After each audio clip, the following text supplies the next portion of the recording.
ketika Hudson Institute menjadi pemrakarsa pelepasan dolar backed by gold, dunia terdiam. Peristiwa tahun 1971 tersebut membuat dolar menjadi uang terkuat di dunia, bukan karena backed by gold atau memiliki underlying emas, namun underlyingnya adalah hutang negara lain yang semuanya berbasis proyek, berbasis industri. Amerika melepas emas sebagai jaminan mata uang dolar. Mirip dengan tahun 1920-an hingga 30-an di Jerman sebagai negara kalah Perang Dunia Pertama dan Jepang setelah kalah Perang Dunia Kedua. Keduanya tidak punya emas untuk memprinting underlying mata uang mereka, tapi underlyingnya pakai mesin perang bagi Jerman, dan bagi Jepang underlyingnya membangun infrastruktur perkeretaapian serta industri manufaktur. Dolar di tahun 1971 melepas jaminan atas emas adalah menggunakan MMT, Modern Monetary teorinya Michael Hudson. Sejak saat itu Amerika menjadi negara superpower pertama di dunia. Tahun 80-an hingga tahun 90-an, Michael Hudson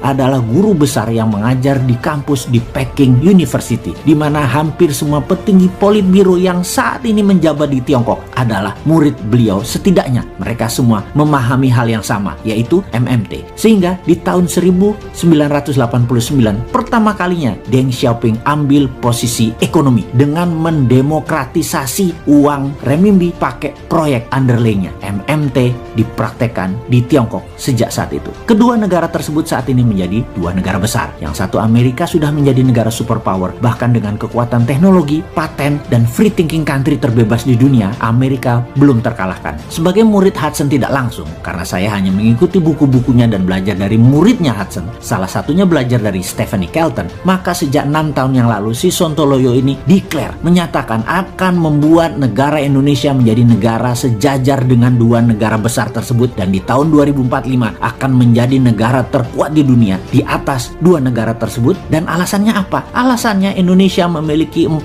hal yang Tiongkok dan Amerika tidak punya. Amerika dan Tiongkok hanya pakai MMT saja sudah jadi negara besar. Indonesia punya kekuatan lain, yaitu punya sumber daya alam bawah tanah. Itu satu poin. Kedua adalah kekuatan sumber daya alam di permukaan tanah yang subur dan memiliki air yang cukup banyak. Lalu kita punya kekuatan isi laut, itu nomor 3. Dan terakhir, nomor 4, lokasi strategis kekuatan maritim dunia, karena laut di tengah negara Indonesia dilewati 100.000 kapal dagang internasional. Ditambah kekuatan New Economic Model atau MMT atau Mardigonomic, Indonesia pasti menggila pertumbuhannya. Gunakan 4 kekuatan asli alam Indonesia tersebut atau geoekonomi ditambah ekonomi model yang agresif, maka dalam 20 tahun ke depan Indonesia itu game changing country. Saat ini kalau masih old mind yang menjabat dengan polanya ngutang ke asing, nyekek leher rakyat dengan pajak yang tinggi, membatasi free thinking bisnis dengan aturan membelenggu karena aturannya banyak pesanan oligark, maka Indonesia tidak akan berdaulat dan tidak akan menang dengan old mind kayak begini. New mind akan membebaskan berpikir dan bertindak setiap warganya untuk hal yang produktif. New mind melihat potensi Indonesia itu besar. New mind melihat potensi SDM, sumber daya manusia Indonesia itu sangat kreatif. Namun kebijakan politik, parlemen, dan partai membelenggu kreativitas dan potensi. Musuh terbesar bangsa Indonesia adalah sistem politik